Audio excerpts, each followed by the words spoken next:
There are many hidden gems out there waiting to be discovered, and we want to help you find them. This is Trailer Rewind, a podcast where we discuss and review recently forgotten or overlooked films that are now available to stream at home.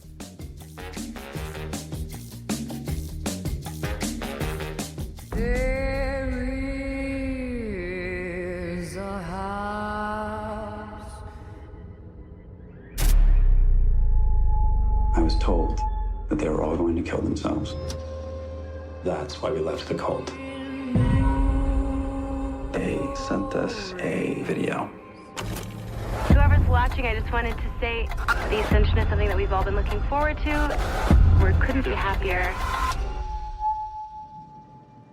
I want to go back.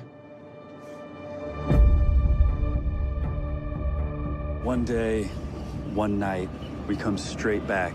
Good to see you two. And what the dickens brings you all the way out here? Just thought we'd visit while you're here. We're always here. I used to make a lot of your clothes. You remember that? They're all in like their 40s. They just look young. It's weird. Why come back now? The video you sent. What video? How is that possible?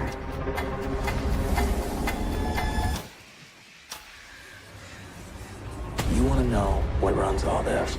You go find it. Who's next? Today is June 8th, 2021, and The Endless is available to stream for free on Hoopla. Hoopla.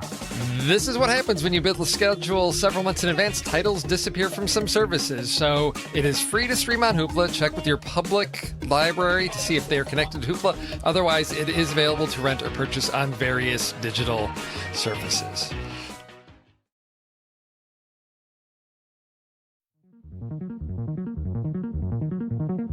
All right, so guys, The Endless was released into U.S. theaters on April 6, 2018. Well, it actually opened in one theater on April 6, 2018. And during that opening weekend, it made $9,000. Okay. Oh. Now, okay. if... A little theater that could. Yes, exactly. But if in 2018 you lived in Australia, you could have seen The Endless on March 22nd, and you would have had 2 theaters to choose from. That's too many. So they get to see it earlier, and you've got more choices. Go Australia. Yes. All right. So needless to say, this was a very small film. It stayed in U.S. theaters through June. It maxed out at 20 theaters and had a total U.S. box office of $270,000. So Okay. I think they had a small budget, making this thing. And so they had limited release. But this film had a slightly greater success internationally and brought in another $684,000. It was only released in the United Kingdom, the Ukraine, Australia, and Russia. Now, can you guess which country had a wider release for this film than the U.S.? Out of the United Kingdom, the Ukraine, Australia, and Russia. They always call the Ukraine the other UK. Yes, that's exactly what I'm they do. going to guess that it's Russia, actually. I'm going to say Australia based on nothing. Okay, and is? it was Russia. It actually made $631,000 in Russia, and I think it was on somewhere around it opened on 639 theaters. No in one Russia. likes to see Americans tortured like Russians. Yeah, All Russians think that all Americans are either cowboys or in a cult. there we go. So that's where they made their money. But it then became available on physical media and digitally on June 26, 2018. If you start a movie with a quote from H.P. Lovecraft, you can anticipate some weirdness. So is this film too weird? What do you mean? Too weird. If you're looking at me, the answer is no. Okay. Well, that's the thing with this type of movie. Is it too hard to comprehend? This is I'm glad both of you are here to talk, because I know you guys like the whole mind bender aspects of films. Yeah. But with a small budget, it's the writer directors were also the main 2 characters, so they were carrying a lot of stuff.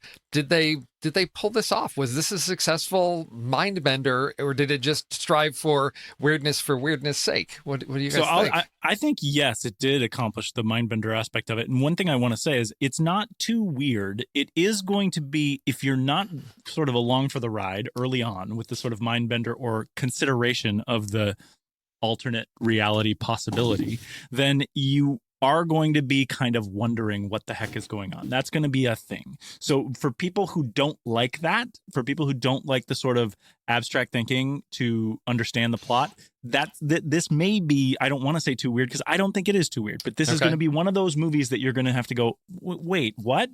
And if you like the wait, what, then you're going to really like this movie. And that's why I think, I don't think it's too weird. I think it's great. I think it's a very clever idea and well executed, even for the small budget they had on it. I would say that the best way one of the ways to describe it nicer than too weird is it would be challenging for mainstream audiences, but that should be a good thing. One of my favorite things, JJ and I were lucky enough to be able to watch it together. And one of my favorite things that JJ said was about halfway through, I have no idea how this movie's going to end. That's a real treasure. We don't get that a lot in movies in America.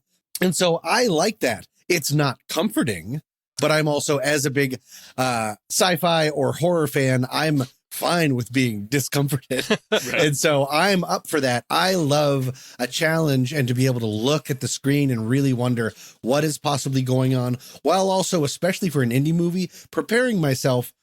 There's a good chance they're not going to answer all the questions. Right. And if they do, it will probably be unfulfilling.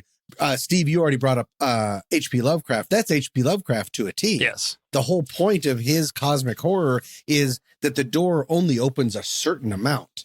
And then either it closes or the narrator goes insane. Yeah. Oh, weird. Because it's just too much. Right. Yeah. There's a lot of insanity in H.P. Lovecraft because what you see, it just can't, it's Bird Box. It can't, you were overloaded completely. You can't comprehend so it. Yeah. I'm very comfortable with that. So Tommy, you said horror for this film, and I'm glad you watched it with JJ because I know horror is not a genre that he revels in. So JJ, do you consider this a horror movie? Well, we actually had that question while we were watching it too. We said, well, what kind of movie is this? And I don't think I felt like it was horror as we were going through, but ultimately it leads to that direction. And they do so much of the, I don't want to call them tricks because they're not. They're actually essential pieces of horror when you curate the music to give you the anxiety or the anticipatory feelings that go with foreboding, this scary thing. They do that stuff. So it's tempered like a horror film, but I didn't get that through most of the film because of our the audience point of view as we're coming in with the brothers and stuff and how they're thinking of things differently. So but I think that ultimately it ends up being a horror movie that is about the perception of cults. So like that, the cult aspect of it is important too. You know, Steve, you and I have reviewed Faults before, which was really into programming, deprogramming and cults, which is a fantastic movie. And then also thinking about, I haven't seen this movie and I don't plan to, but talking with Tommy about it, like Midsommar and the thing of like these communities, whether they're communes or cults, and then the whatever supernatural aspects or beliefs are feeding into that. The payoff with this film is going to have a horror feeling to it. But the setup, the approach is in the vein of all those kind of things, this commune cult belief sort of structure. Yeah, and just to keep things in the mix, I would like to also posit, though, that it's heaven for some, hell for others. I think that this whole movie is about control and about the benefit or detriment about control. There's equal ways that different characters in this, we're not spoiling it yet, but some characters are exactly where they want to be and some are in a complete hell vision, which is outstanding. I mean, it's very exciting to see that. Okay. No, exactly. And JJ, you mentioned Faults. That had to do with cults. Oh, Faults. And I watched Faults because JJ and you told me to. Yes. Yeah, I loved it. So it's cults and deprogramming. And then Ray and I did a trailer rewind on a film called The Lodge, where one of the main characters is a survivor. I love The Lodge. I'm sorry, I'm screaming. No, it's fine. It's a survivor of a death cult, and it does get into that darker horror aspect of it. Sure. And this one I feel like is sort of in the middle between those, because The Lodge gets really sort of like violent and icky places.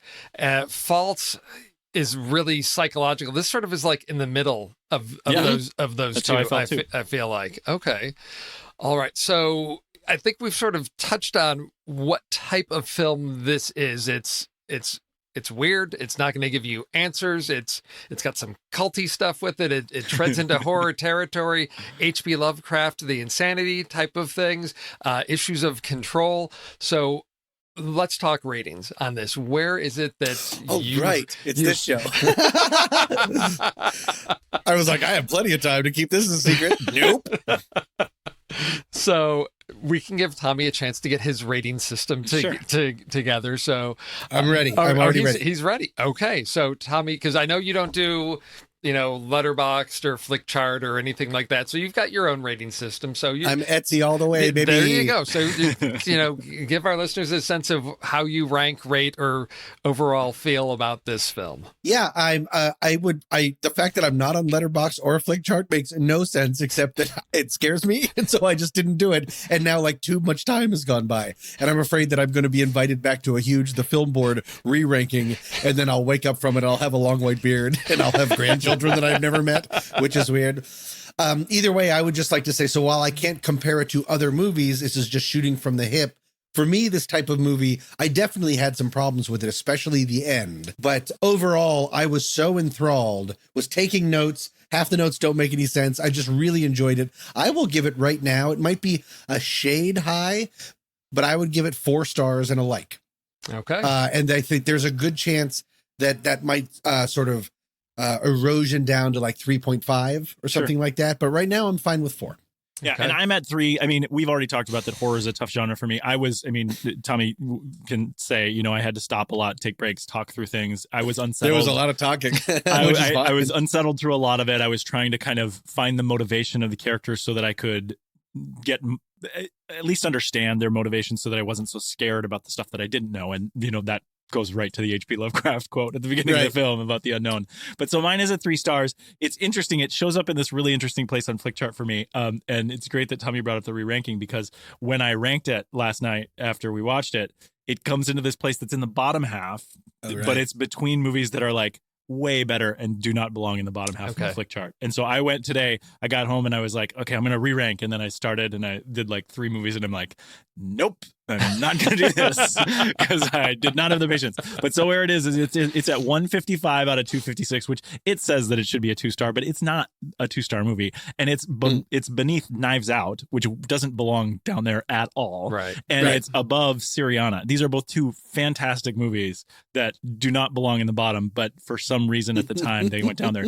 I think The Endless is going to be that kind of movie for me too, that as it might settle down for Tommy, it might actually settle up for me as we keep talking about fun. it. Okay. All right. I'll meet you in the middle. There we go. Well, so I actually watched this a couple of years ago. And so I remembered bits and pieces of it. So I went back to my rating to see where it was. And I had initially rated it 3.5 stars on the first watch. But after a second watch, and I will say my second watch was influenced because I did watch it's not really a prequel, but the film that Justin and Aaron did before called Resolution, and there are some connections that we can talk about.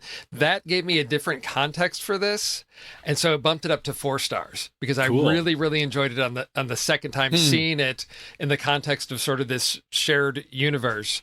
So I went back and I Flickcharted it, and it ended up at 159 out of 736, and it ended up in a weird spot just above Tenet.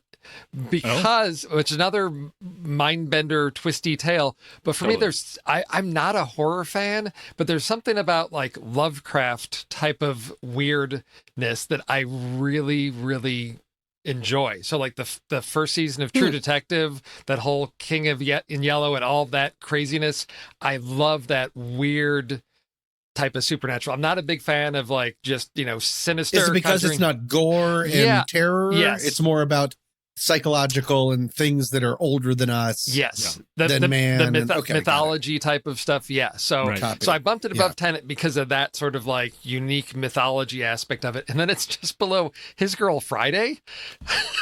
I'm like, okay. Also okay. known for its cosmic horror. Yes, exactly. But just above His Girl Friday is Old Boy. So it's in this weird mishmash So place. your list is madness. Yes, Right. exactly. So it falls right into the madness place. But I felt really solid with 4 stars on this.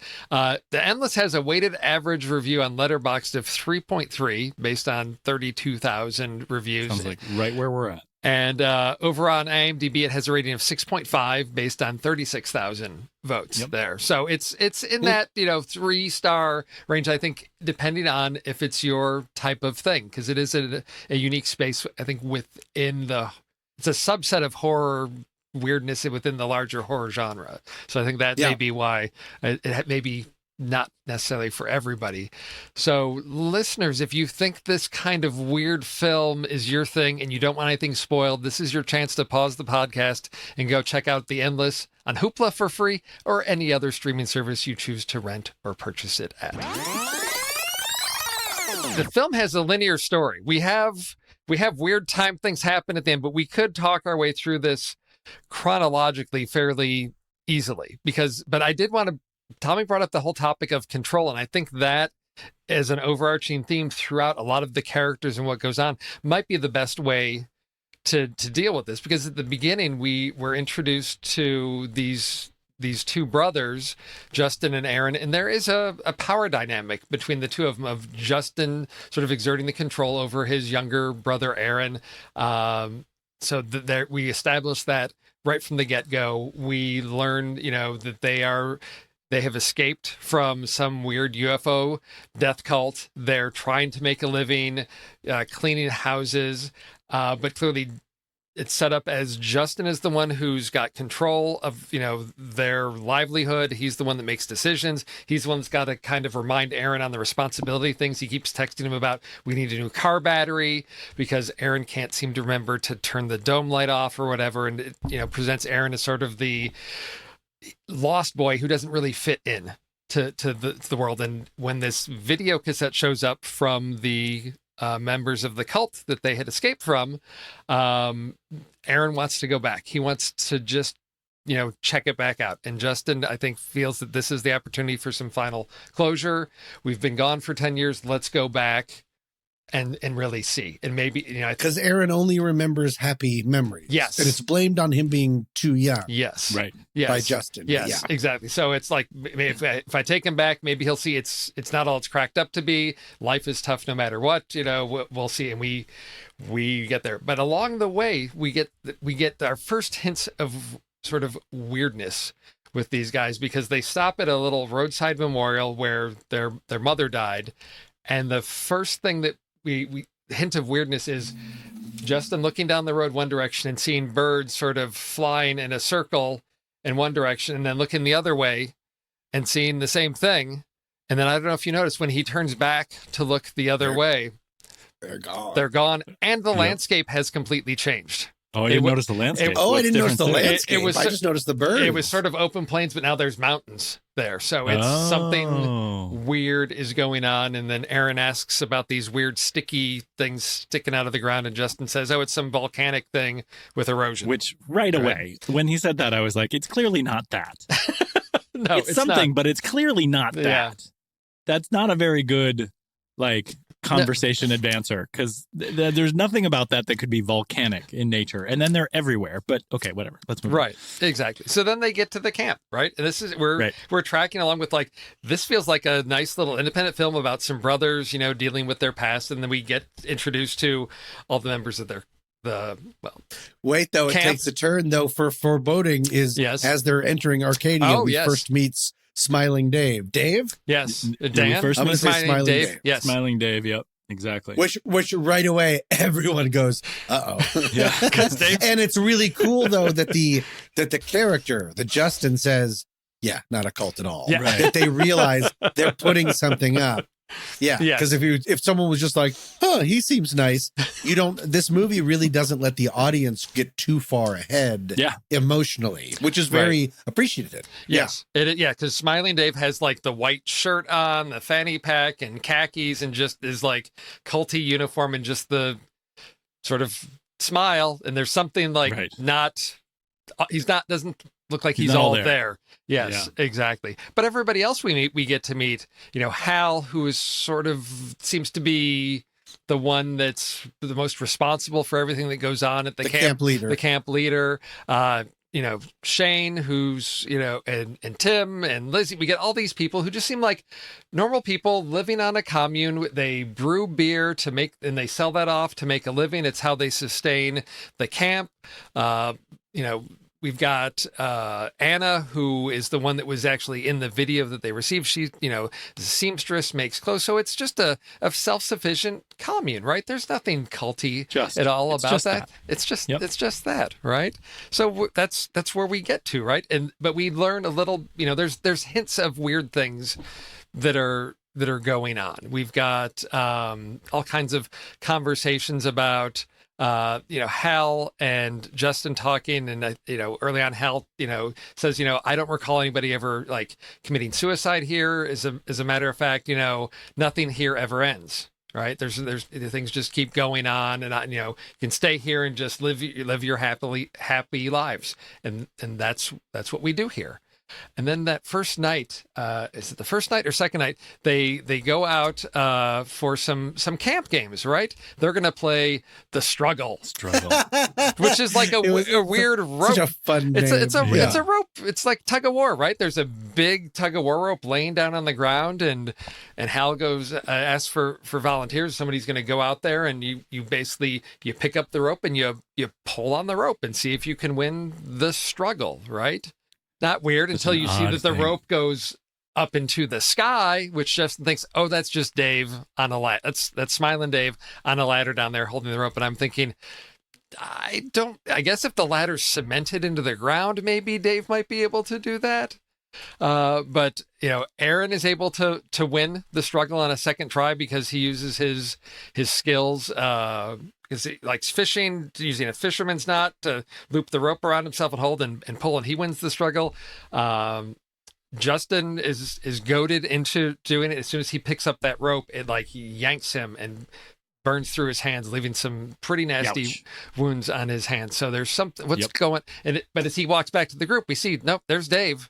There's Smiling Dave in the back of the group. So clearly, Smiling Dave was not at the other end of the rope. Right. Strange, creepy. Control. I think this is one of the first. There's so many. We've already the control dynamic, as you already said, between the older brother and the younger brother turns out to be the shallow look at what the movie is really about and what it's trying to solve. Okay. Because at the very end, it's kind of like the very, very end, which I don't want to skip ahead, but they are able to potentially escape, if you want to call it escape. I have thoughts about that too, because the power dynamic finally changes. Right. One that is in control literally gives up control, and the other one, but we can talk about that in a second. Okay. For now, they are playing a game, and they're playing a game in my thoughts. And JJ and I, when I say JJ and I did talk about this a lot. Bit, We had some different stuff, but when I say I mean the royal Foster and me. What? I believe that they were sort of playing a game of sorts, the Struggle with whatever entity. Yes.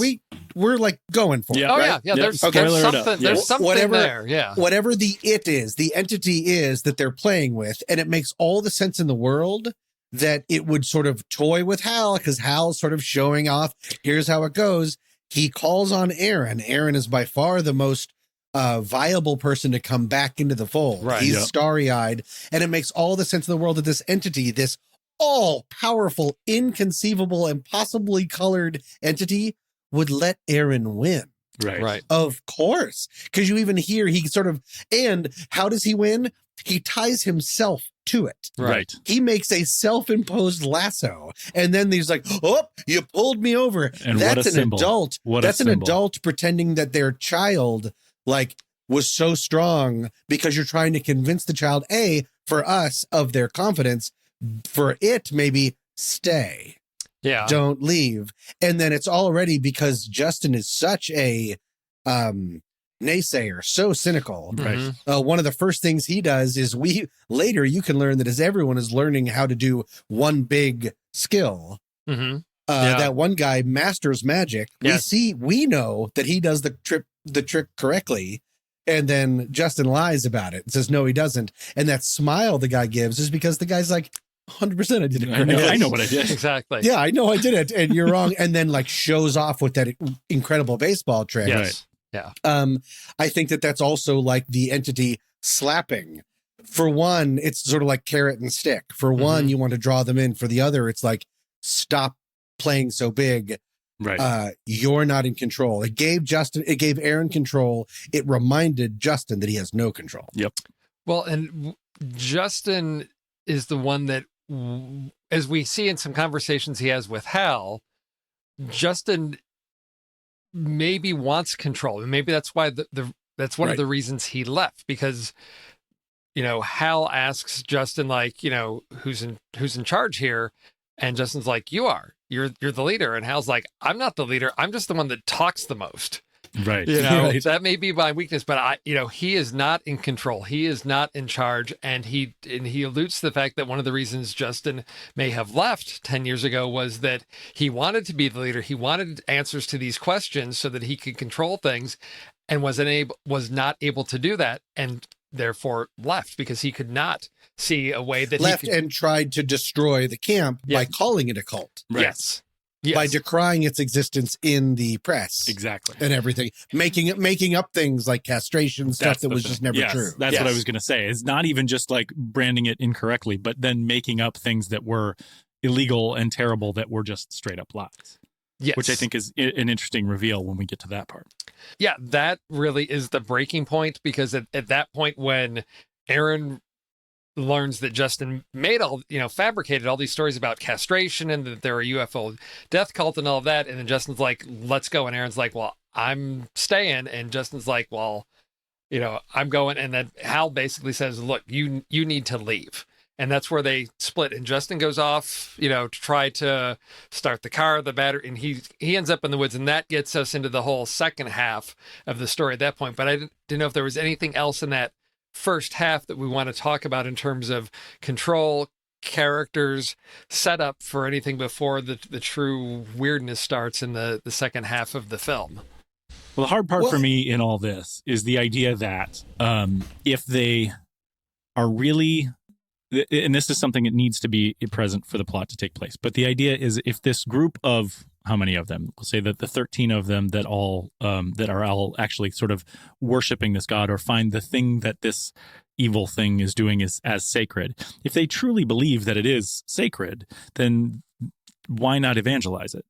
Why not actually tell the people what's going to happen? And this is going to be, if they truly believe that it's a good thing, in contrast to the other folks that we meet that are desperately trying to get out of their loops, why wouldn't they say to Aaron, here's the beauty that you will experience? Instead, they're in this sort of cryptic thing of, I can't tell you, you have to experience it. In other words, you have to be trapped before you can understand how beautiful this is. That's something that I have a bit of difficulty with in this and it's, of course, necessary for the plot to unfold in the way that we do, especially with Justin and the way that Justin experiences everything.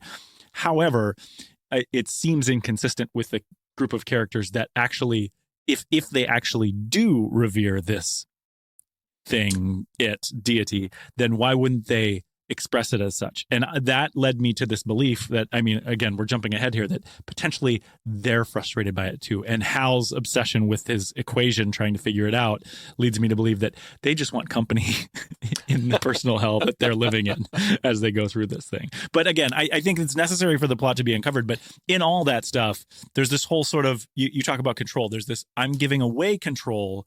You have to make up your own decision, but I'm not going to tell you what I know either. You have to make up your own decision about something that you know nothing about, and it could potentially ruin your life. That's something that it's a little bit dissonant in the story for me. I will always be at risk of movies like this because it hits me right in the love it. Mm-hmm. I don't know exactly where that is in my body. Right. That I will be, when I'm not willing to do it in other movies, I'm willing to maybe do a little bit more work. Yeah. Right. In this, there's a lot of comparison. You can draw a lot of comparison to religion, even traditional Christianity, all of that. Yeah. And the big thing, if you just take the Christian God, this entity could just tie you up because it seems all powerful, and then snap, once the next loop ends, you're there for it forever. Right. You know who also doesn't do that though? God, the Christian God. Right. God gave us free will. Right. Right. He's not saying, I created you and then you love me, the end. That's the trick, is I'm going to let you go and then you'll come back to me. And that's the test. Right. And so there's a potential that this entity, which at least, are we using S.E. Carl? What do we want to call one of the main characters? Crappy Carl. Or one of the fun characters has a bad word. We can just call in him, its name. we can just call him Carl. Yeah, that's fine. Carl. Yeah. Carl is one of the ones that posits that the entity is using all of this for its own sadistic pleasure. Yes. That it's creating these stories and having them just go over and over and trying to figure things out. With that in mind, if you were trapped by its own choice, there's no pleasure for that. Because then that's the human just using its power over the ant. Right. But it gives you just enough rope to hang yourself with, then maybe that's kind of fun. That's where I would maybe answer you, JJ, is that that's part of it for it. And also that none of them are really able to explain it by definition. That one woman sees it as paintings. Hal sees it as an equation. Everyone has a different way because it's so unexplainable. Everyone has a different way of trying to use whatever they know how to do to try to explain it, but it is impossible. Yes, that is a good answer to my question there. Okay. For sure. Yeah. So it reminded me. Well, at least it was long enough. It was great. And it reminds me of, there's a quote from Hal where he says at one point, "Can you have power over yourself if you give up any amount of authority to something else?" And that's really sounds like control. That's the whole power dynamic. And I think as we look at the people that fight against that control or resist it, and those that accept it and embrace it, they have, as Tommy said, there, for some it's heaven, for some it's hell, in their little loops. Carl has got a 3-hour loop, and he is miserable. And Tommy, we can you asked for this clip, and I think we can let this play of this, Carl describing his life in his time loop. It doesn't let me sleep. Weird thing is, I don't get tired. It just...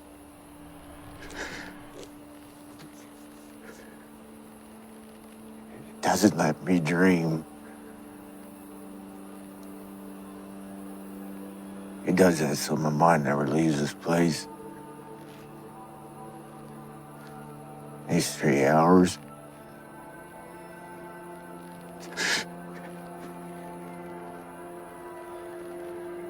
using space and time as its horsewhip. This audio clip is my favorite shot of the film. I mean, and Tommy and I talked about it a lot when we watched it too, is this, he's giving this speech to the camera, but he's not looking at the camera. He's staring, just above the camera to his left.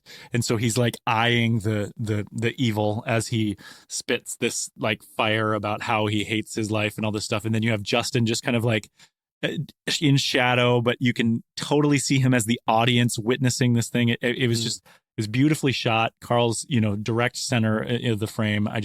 It was a really powerful scene. And I liked Carl a lot too, because he is a lot of exposition for us, but also because of that, he gives us the counterbalance to everything that we've experienced in the first half or 2/3 of the film, where we didn't understand and we weren't sure if we loved it or hated it. We have Carl, who is completely sure that it's the worst thing in his life, never gets to sleep again. So I thought it was great. And that was a very powerful scene in the film for me. Yeah, he comments on everyone in the camp is all hippy dippy and happy and living their lives, but he's relegated to 3 hours, and his main thrust is trying to find a better way to kill himself. Right. That's in an attempt to kind of jump the loop to end the record scratch. But of course, and I'm not skipping over you, Steve, at all, but then that is compared to the tent man. Oh, yes. Who has a 5-second long, it's also, there's also a comment on be grateful for what you have. Right. The grass is greener. Everyone is looking at what could be worse or could be better. I think that's another big part of control. But the 5 second, he's in hell. Oh, Completely. yeah. Oh, it's horrible. But with Carl, I think he says, because he's explaining, in his pursuit of trying to exit his loop, it's like you can let it play out, but he said it'll just, at the end, it may just snatch you up out of your shoes. And there's at one point where Justin is, we see Carl sort of walking, and then he disappears, and then Justin's looking around, and there's a shoe there just laying on the ground, and that's and it's okay, so is that Carl that story, his loop didn't end well, and the being decided to end it. It's like, just okay, you're done. We see, the thing we haven't talked about is the fact that as Justin and Carl are talking, there's another Carl hanging by a rope in the Yes. in the shed there. That was one of his attempts to. It was the scariest moment of the film for me, as Justin's viewing the hanging body, and Carl screams at him from behind him. Yeah, it's like, oh. Yes, but I literally jumped. But it is, So it's Carl gives us a lot of exposition about how to try to exit a loop, or what his theory is about how this thing works, and we from there we also experience a couple other people. Aaron comes across the gentleman from another era, hundreds of years ago. It looks like an old hunter, something like that. Trapper. Who's maybe it's the early 1900s, because he does have a phonograph in there playing a song. So okay, maybe I'm not a big phonograph buff, so I couldn't tell you exact time frame. But yeah, he's got his 5-second loop. And what's interesting is that if you listen carefully to the lyrics, and I'm pretty sure, because the song shows up about a dozen times, because it is a House of the Rising Sun. Yes, because it's public domain. They could use that and not have to worry about rights to that song. But it is something that is woven throughout. May I pause on you? Because I was confused about that. How that's a public domain song? Yes. The Animals. Oh, so the Animals, or whoever it is, the famous version, they took an older song and made it famous. I didn't know. My apologies. Yeah. I didn't know. Yes. Because JJ and I were talking. JJ was Looking like, "Oh, they're having other people sing it so they can afford it." And that's we were what like, I thought it was. Yeah, because that would be the entire budget. Yeah, just the rights for the original song. Wow, that's so how old is that song? So that song is, and this is one of those things. It is a traditional folk song, sometimes called Rising Sun Blues. Never Let's heard see. that. I'm looking in Wikipedia to see if they have a specific date. But of course, yes, everybody's familiar with the most successful version from the Animals in the 60s. The song was first collected in the Appalachian region in the 1930s, but probably has roots in a traditional English folk song. So it's one of those things we can only trace it back so far. Sure. But so that is, again, it's a familiar enough song. People know the lyrics. It's got some, roots in folk tradition, which makes sense that it would tie back to that era in history. But it's something that, again, is familiar to people, in the 21st century. So it's something we could. And you were connecting it to, before I messed you up. You were connecting it to the tent. Yes, because talking about actual lyrics. Yes, so the tent man. So yeah, it is, because at first it's just it's a 5-second clip of a song, but when I went back and listened, I'm like, oh, it is the same song. Again, looking at how we have a thread that's tying sort of all of our loops and eras together. But that's the one that Aaron stumbles across. And we don't know what's going on, because it is in a tent. The man, in his chair, rushes into something and then resets. And when Justin stands outside the window of the tent looking in, and the gentleman sees him and is trying to tell him to leave, and gets up and in one of his loops tries to talk to him, and something horrible happens to him. Just, there's blood splatter everywhere. So I don't know what's going on in his loop. But clearly something, horrific. So he's found his out somehow. He's just, whatever he's running into, is one way of ending his loop that's less painful, I guess. I was wondering if he was just trying to escape the tent. It could be. It could be. Yeah, and I was also wondering if he was hunting that tiger, jaguar, whatever we saw. Oh, the mountain lion? Because if you open mountain lion, because if you open up, there's probably a lot of very sad animals caught from throughout time, caught in these horrible loops that are just confused as H. Yes. Well, the rattlesnake. So one of those, that's one of the interesting things. The rattlesnake is how we first are sort of introduced to the barriers between loops, because Justin's on one side of these weird, stick things, and there's a rattlesnake, but when he, steps through it, it disappears. So you can't see, and we see that at a certain point where he's on one side, or when Aaron steps through, right, and then we have, he's going off on his little journey, and we do have that nice scene tonight where we see visibly sort of the barrier, and that's where Aaron and Anna have their conversation. Yeah. And then later when Aaron walks through it, we see Anna on the other side. And so he can see her, but it's clear that she cannot see him at that point. So these barriers so time's flowing at different rates in these different areas. And that's where we get to Chris and Mike. So the two guys sort of in the little house, their story is what the whole film of Resolution is about, which is it's about a friend. The other movie that you mentioned, right, that these two directors have already made. And so we get the story of Chris and Mike, and basically it is the story of Chris, who is hooked on something, meth or something, and his friend Mike comes to help him detox for a week. And so their story, we get their whole story. And so there are references. So at one point in that film, Mike talks about Carl. So there's all kinds of connections. So if you really enjoyed The Endless, I do encourage you to see that. But we do get a sense of their little loop, and that they have realized, we see that Mike has realized, they've gone through this many, many times, and they're trying to find the right way to end it. And the way he ends it this time is he's just going to burn the place down, and then we see it reset. Right. So now in the Resolution, do they have loops as well? No. So Resolution is one time through, but without any spoilers for a film that, it ends, and it's based on this film. You get a sense of, that 7 days was their first loop. And so now. Oh, cool. Does it start with that whole, hey man, like the thing that they're.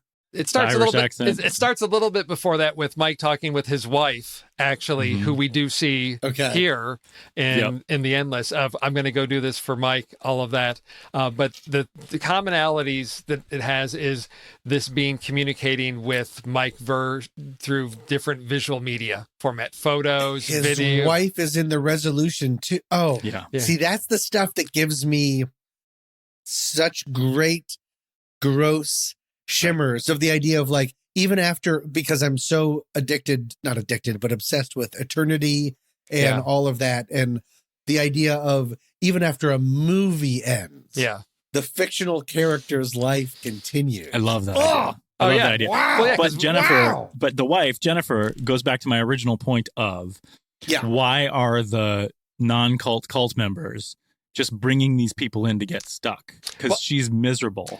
And and Hal tells her, well, we'll find your husband. And then now she's just stuck too. Well, that gets to the fact that their loop is much, much, much, much longer. Yes. So it's 10 years. 10-year loop. So this may be her. She's probably only been there. This is her first time through the loop. And as we see from Mike and Chris and Carl, apparently after a couple of repetitions, you become aware of the loop, and knowing that you get a chance to do something. It's possible, Hal may be thinking that, in one of our loops, Jennifer may actually get to find where Mike is. Is she going to be able to... So you think that's altruism, that he actually does want to help? I think so, but knowing that... It's hard for me to think anything positive about Hal, but I think that's very sweet. It's the fact that he knows. I mean, as we see in Tim's little mysterious, largest, padlock ever on a building, all the tapes, all the everything that's been either recorded, shared, or whatever, going back decades and decades and decades. I mean, it's hinted at so early on in the film when they talk about Anna, and Justin's like, no, she's got to be in her 40s, but it's, they don't age if they're in these loops, right? So every 10 years they're going to start over. So they, eternally young, right? But again, at what expense, at what cost? And that gets to, I think, why they don't, I would say they're not out evangelizing this thing, because they know they're stuck in it and they're fine with that. If you bring outsiders in, you're bringing unknown elements into your loop. So it's like, do you really want to be stuck with these people for the rest of eternity, looking through 10 years. So I think that's one of the reasons of not necessarily wanting to bring more and more people in, because they're going to get stuck with them. And you only want someone who has effectively bought into your belief structure, because if you don't, they will be terrible over those 10 years. But if they've bought into it, and if they've made the decision on their own, that's what's the Tim, is that the guy's name with the beard? Yes. That's what Tim says to Aaron. Yeah. You got to make up your own mind on your own, right? You don't hear much from him, but he says that. If you've bought into it and you think it is beautiful, then you're going to be wonderful to have in part of our community. But if not, don't do it if you don't want to, is the line. Don't do it if you don't want to. Yeah. That's a fantastic resolution to that idea. I love it. Yes. And one way of, if we can go to audio clip 1. Sure. Is a nice version of a nice sum up of how this movie delivers information, but also can go into what we're talking about. We earlier we heard the audio clip from Carl talking about what a disaster this is for him, because of how he cannot take anyone having control over him and the 3-hour loop. That all he's doing, he's not trying to embrace anything. All he's doing is trying to fight against the 3-hour loop. Whereas in this is the first book of the vampire that we get, if there is such one in this film, that Justin takes Hal outside and is like, just stop it.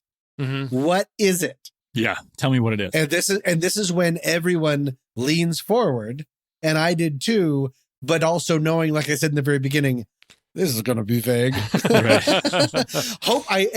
I hope it's vague, because if they're like, look, it's this alien called Glip Glop, and he's got us all, I'll be like, oh, well, I'm done. So maybe let's try this audio clip. There it is. A higher power, a governing force, God, infinity salt. And wouldn't that be a weight off your shoulders? And if you like having that weight gone, you and Aaron have a home here. Even after the third moon. This is a neat thing. This is a neat part for me, because A, it doesn't answer any questions, while also, though, does illuminate what it is for Hal. The hell that it is for Carl, this is what Hal, and it looks like a lot of the other people are finding. Yes. It is a weight off their shoulders. It is both, it's the idea of control, the detriment or benefit of control. Carl and Justin sees it as an absolute detriment. Yep. The one thing he says with the off-scene deprogrammer, he says the best part of not being there is thinking for ourselves. Yes. That's the best part. But after admitting their lives suck outside of the commune, but at least we're thinking for ourselves. Whereas Hal is sort of saying it doesn't even matter what it is. It has it. It's in control. There's something above us for sure. And if you like that, then you guys can stay here with us. And then it's that last sentence, even after the third moon. Yeah. What a great trailer line. Yeah. Because all of that grounded, that could be in a Christian film. That could be in so many films. And then it's like, even after the third moon, wait, what? It freaks you out again. It's like, oh, right, we're dealing with something that doesn't make any sense. And yet I'm talking to someone who throughout the film seems so rational. Oh, so camp leader, so everything. Rational, and yet rational creepy. But yeah, keep going. Oh, rational creepy. But you know who else is rational creepy? A lot of camp leaders. Yes. Right. And so, yeah, even after the third moon, I just really loved that whole clip. And I know JJ and I talked about that together, that's just a nice distillation of a lot of those things. Well, how the movie delivers information, the promise not given, or the promise promised and not given of, there's only so far we can go, and does it really matter, because we're talking about bigger things. Right. And that's the whole debate, is because Justin has this photo that was, again, this is how this entity communicates, is photos show up and it's a picture of a buoy out in the lake. And so Hal's like, well, go there and go swim down there and find out what's there, because that's how you're going to get your answer. And so he goes down there, something grabs at him, tries to hold him down. He gets up under the boat. It's a little, lockbox, and it's got a old cassette tape in it. And so it's like, this is this being's message to to Justin. That's what Hal tells him. If you want the answers, what it's going to tell you, go do that, and you'll find out. If you can accept that. And what is it? It's the footage that sparks the whole split, because it's that footage of Justin and Aaron when they're younger, sort of like evangelizing the UFO cult, but it's the whole like crazy version of that. Right. And Hal as says, a true believer. Yes, and that's what the answer is. What is it? It's faith. And so you have to have faith, and then you can do this. Or if you don't, then there's nothing to unlock. It's also very another schism between Justin and Aaron. Right. It's the same kind of way. If we believe that the entity is the one that sent that original tape, right? If it's able to do that, it's another move of letting one win against a tug of rope. God lets you win against tug of rope, and it takes your older brother who doesn't believe in God and immediately throws him on his ass. Well, as Hal says, it's forgiveness, right? It's showing you like, I know what you did. I know that you were out there, spreading these lies about what this is, but I forgive you for that. And you can be here. You can be accepted here. And for Justin, that's that's one way of looking at it. The other one could have been retribution, right? Anger, lying, all of these things. Exactly. But it's but how it's used is the full. Right. Exactly. Right. At least for Aaron. Yes. I don't think a lot of people are that interested in keeping Justin around. No. And that's so we see as he wasn't a good photographer. So no. Well, and again, that's the other piece. He wasn't good at his one thing. Thing, which is, again, as they point out, this entity communicates in photographs, and Justin's trying to be a photographer. He's trying to step into that realm of, can I communicate using photographs as well? There's so many. This is the thing. Can I be God? Right. This is I want to be God. Think about that. He's trying to assert control. Ascend to a higher this power, position. This control, this all this. Oh, stuff. neat! I didn't think about that. Great story element. There's so many of those things that, again, on a second watch and slowing it down, once the weirdness has washed over you the first time, you can really start seeing all of these little things, and the so intentional, so purposeful. Right, the perfect archery when he's doing that slow motion run. Everyone is really good at something. Yeah, everyone is kind of like extraordinary at one thing at least, because they've had multiple loops to be. And what was Hal's like jamming on the electric piano? No, it's maybe I think it's math trying to solve that equation. It's the math thing too. But some people have more than one thing, so that maybe it's both. That's true. And drinking beer. That's his. And drinking beer. So the other piece that is interesting to note is that so Justin goes off on his whole adventure thing, and we're starting to get the third moon. We're getting to this ascension point, and when it happens, I don't know if you caught it, but the rope drops down from the sky. They're circled around the fire, and the rope drops down. And on the second time, I thought, I had time to think about that, because the rope, where does that come in? That's the struggle, right? If they're going to pull against this thing, and to me, if the thing's throwing the rope down, it's like the struggle is done. I'm done fighting with you guys. We're at the end of this whole thing, and it's the rope is sort of like signaling end of the struggle. I'm resetting this whole thing. Yep. There's no longer a battle here. This is now I'm in control, and you will surrender to me, because there's no longer this fight against. Like in the audio clip, there's no longer a fight against some deity or a higher power. Yes, I am the power. And I'm not playing games with you anymore. Right. Blammo, you're gone. We're gonna reset this loop. It's wild. Yes. Yeah. So how do we then handle the end of Justin and Aaron, who don't want to stick around for the ascension, right? And want to get the heck out of there? It's tough. I like their dialogue, as I like what they do as characters as they're starting the car, how they switch the control, how Justin cedes control and how they give it, and then Aaron takes control. This whole thing, their leap to, well, you can stay, I'm going to go. And then Aaron goes, all right, let's go then. Like that whole thing, it seemed a little quick to me, but it makes sense for where we were in the story. Now, all that stuff works. However, all the effects and the graphics and the stuff, I didn't need any of that. I would have preferred a lot of the stuff that we saw in the first 2/3 of the film that was just the foreboding and just the inference of what is coming, as opposed to the flames and darkness and the spit fire or whatever is behind them. Yeah. Because that felt unearned. It felt kind of cheap, and it actually cheapened the wonderful effects that were used earlier in the film for me. 100% agree. No, that's the one time that the film for me felt like it got too big for its britches, budget wise, because it didn't pull it off. And it really, and that amount of, that was a really important kind of dialogue between the two brothers, like JJ was saying, but that rushed with that amount of articulation when you're running from a crazy fireball, it feels cheap, it feels fake, it feels chintzy, and it feels cheesy. And it feels chunky, and it feels chalupa. I that's all the CH words I know.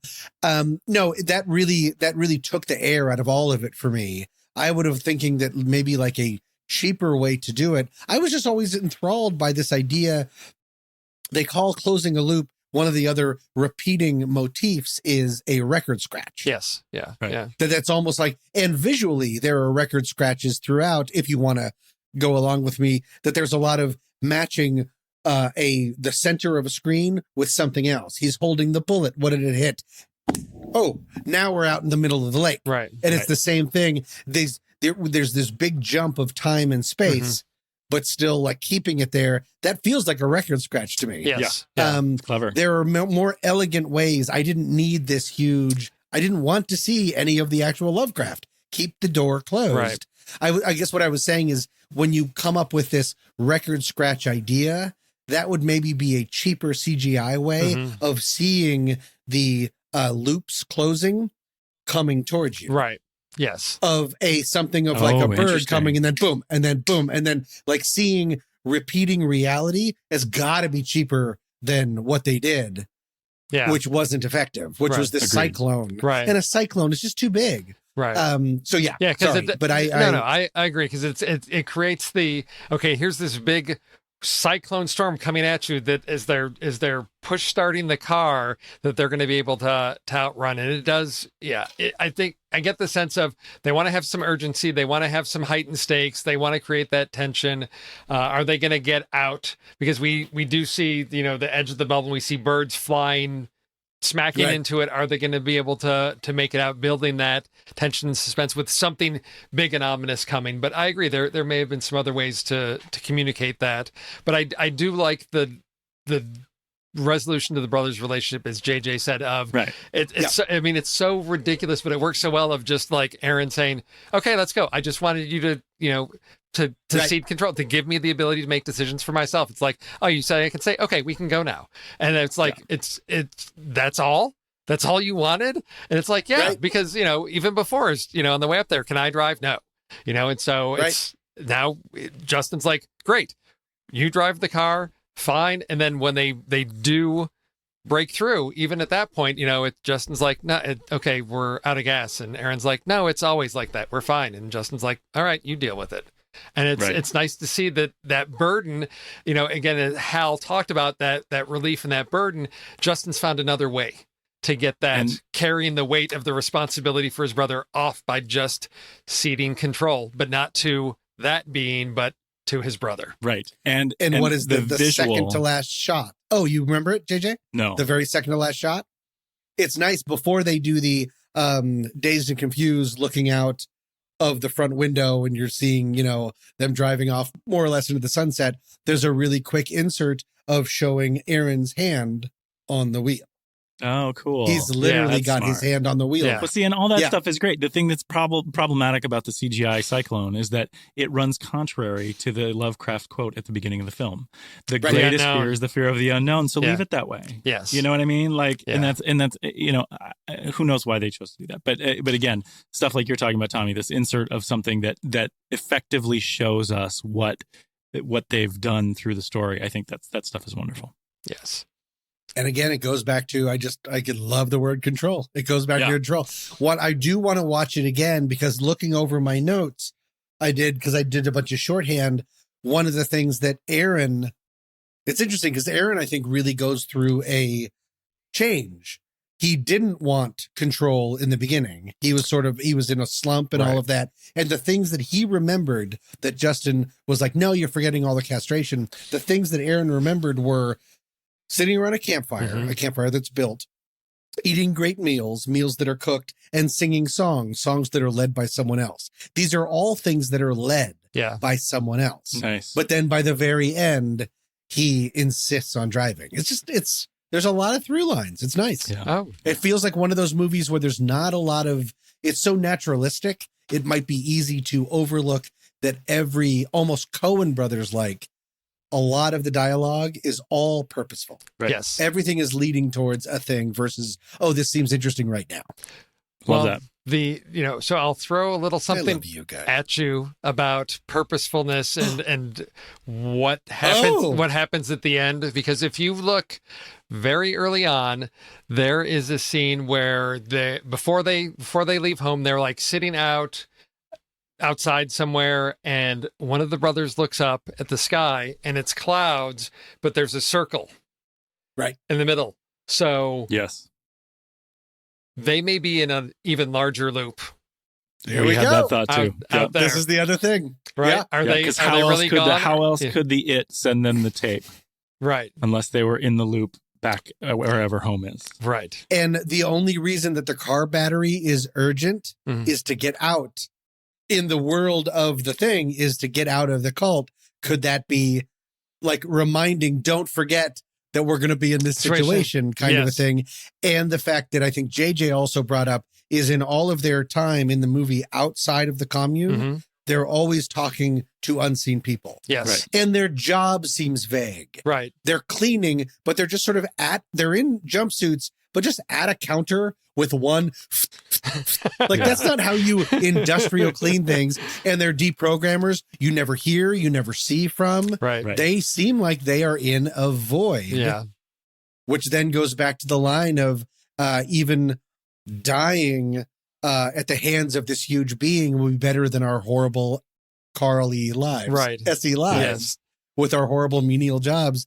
I'm so glad you brought that up, because I think the door is wide open. Definite possible interpretation. JJ, you were the one with the eye for things. For me, there was a lot of really cool drone photography going on that was really, really nice to see. Just, I think when they're on the road, there was a lot of things, but maybe you can answer this question, because it may be just the lens they were using, but when Justin's going on his first run, the lens they're using, because as it turns, it's like the outer frame is like really distorted as he Right. JJ brought this up when we were together. Okay. It felt like it was a moving fisheye.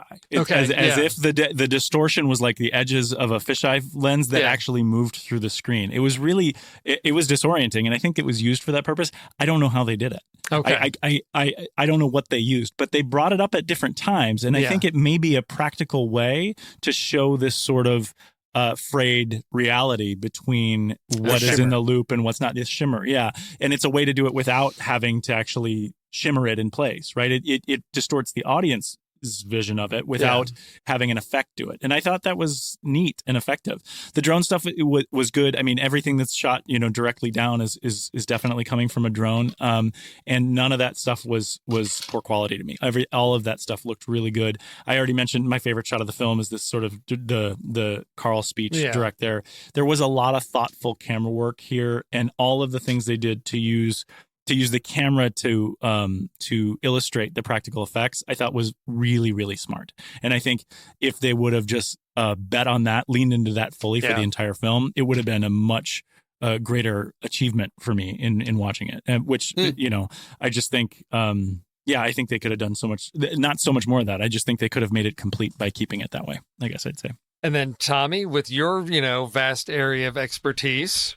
I don't know if there was anything about in terms of, choices. I thought the hairstyles were perfect. There we go. Is that not That's fine. Yeah. That's I just, in terms of, their approach to tackling, they are tackling, directing, writing, and being the leads in this. That seems like a lot for them to carry with this. I mean, how did you feel in terms of how they assembled this piece, looking at this from, a director's perspective?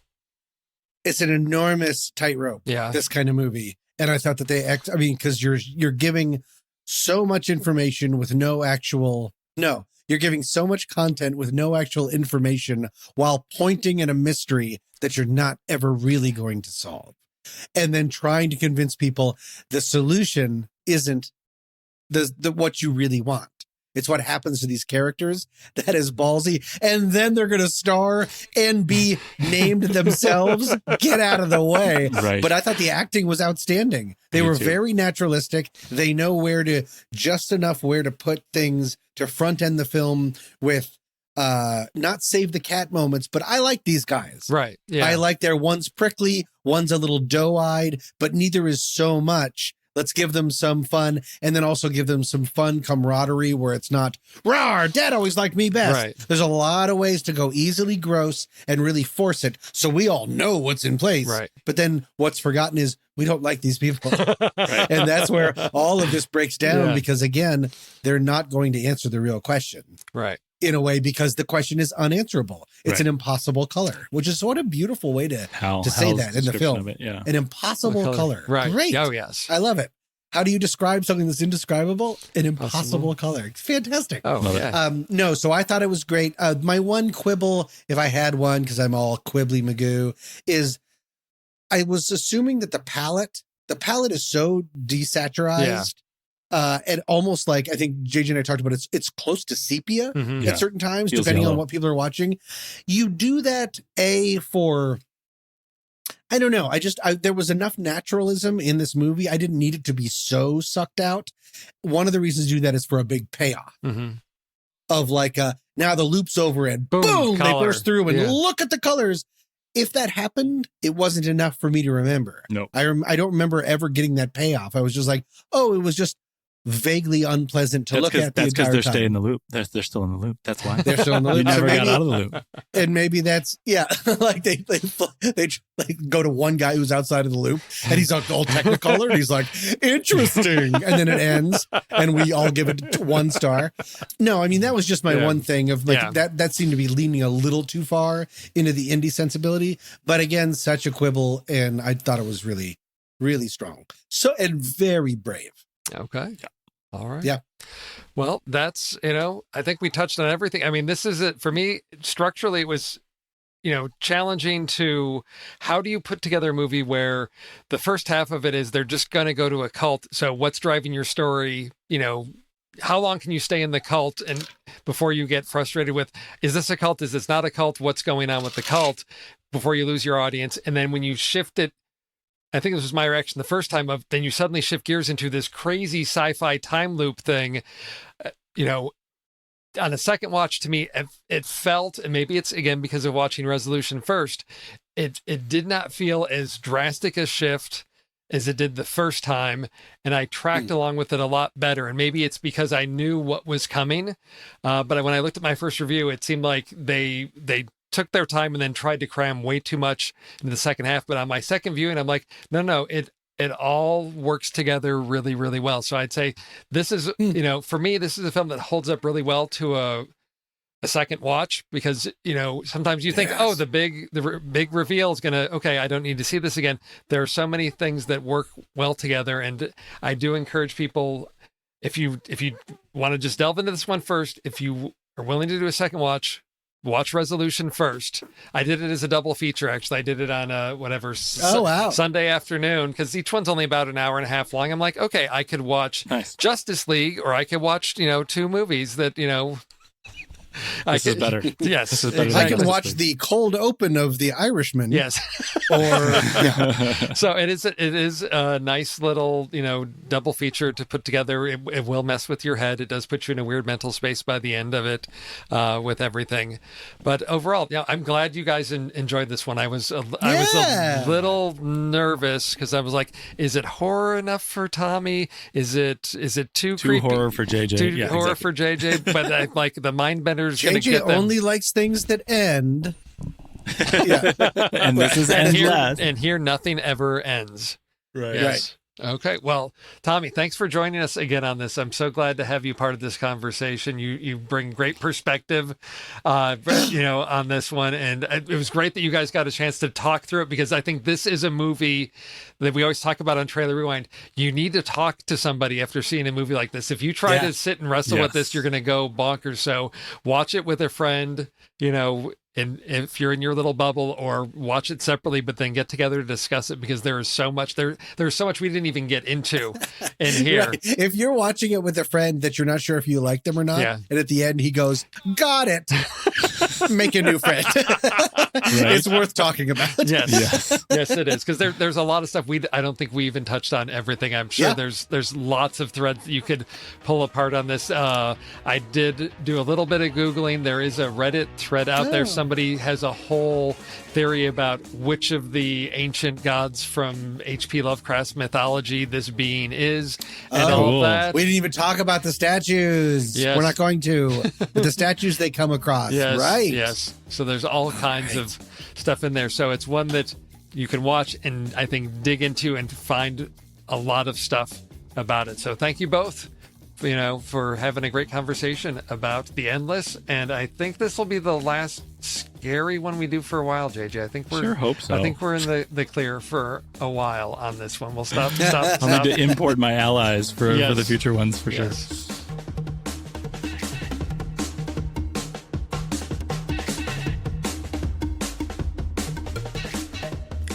Thank you for listening to Trailer Rewind. If anything we said here entertained, educated, or even enraged you, we'd like you to tell people about this podcast. Whatever your listening platform is, please share, rate, or write a short review. It helps other podcast listeners find us. If you enjoy connecting with other film fans, you can become a member of our community on Discord. It's free, and there's always an interesting dialogue or debate to jump into. You can also financially support us. Perks include early access to episodes, exclusive Discord channels, the opportunity to chat with us live before we record an episode, and the warm feeling you get knowing you are contributing support to the behind-the-scenes resources that help everyone here at the Next Real family of podcasts. So please join us on Discord or become a Patreon supporter. Either way, we would love to have you be part of our community. Hondo.